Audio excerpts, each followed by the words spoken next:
ಯೇಸು ಸ್ವಾಮಿ ಶಿಲುಬೆ ಮೇಲೆ ನುಡಿದಂಥ 7ನೆಯ ಮಾತು ಲೂಕನು ಬರೆದ ಸುವಾರ್ತೆ 19ನೇ ಅಧ್ಯಾಯ 46ನೇ ವಚನ. ತಂದೆಯೇ, ನನ್ನ ಆತ್ಮವನ್ನು ನಿನ್ನ ಕೈಗೆ ಒಪ್ಪಿಸಿ ಕೊಡುತ್ತೇನೆ ಎಂಬುದಾಗಿ ಹೇಳುತ್ತಾ ಇದ್ದಾರೆ.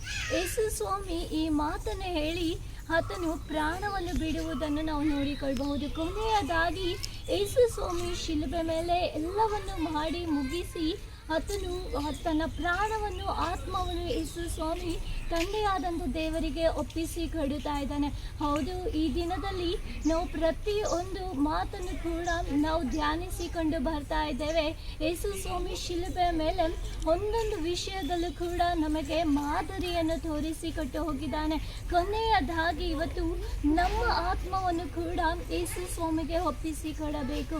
ಯೇಸು ಸ್ವಾಮಿ ಯಾವ ರೀತಿಯಲ್ಲಿ ತನ್ನ ಆತ್ಮವನ್ನು ದೇವರಿಗೆ ಒಪ್ಪಿಸಿ ಕೊಟ್ಟರೋ ಅದೇ ರೀತಿಯಲ್ಲಿ ನಮ್ಮ ಆತ್ಮವನ್ನು ಯೇಸು ಸ್ವಾಮಿಗೆ ಒಪ್ಪಿಸಿ ಕೊಡುವಾಗ ಯೇಸು ಸ್ವಾಮಿ ನಮ್ಮ ಜೀವಿತವನ್ನು ಆಶೀರ್ವಾದ ಮಾರ್ಗದಲ್ಲಿ ತರುವಾತನಾಗಿದ್ದಾನೆ.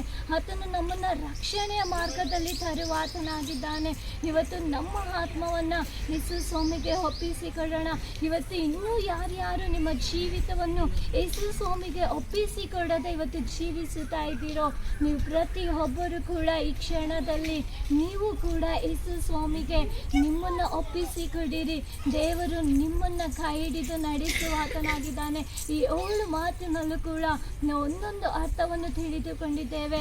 ಇವತ್ತು ನಾವು ಕೂಡ ಇವತ್ತು ಮಾದರಿಯಾಗಿ ಆ ಒಂದೊಂದು ಮಾತುಗಳನ್ನು ನಮ್ಮ ಜೀವಿತದಲ್ಲಿ ಕಾಯ್ಕೊಂಡು ನಡೆದು ನಾವು ಮಾದರಿಯಾಗಿ ಜೀವಿಸೋಣ. ಖಂಡಿತವಾಗಲೂ ದೇವರು ನಮ್ಮನ್ನು ಆಶೀರ್ವದಿಸುವಾತನಾಗಿದ್ದಾನೆ. Thank you. God bless you.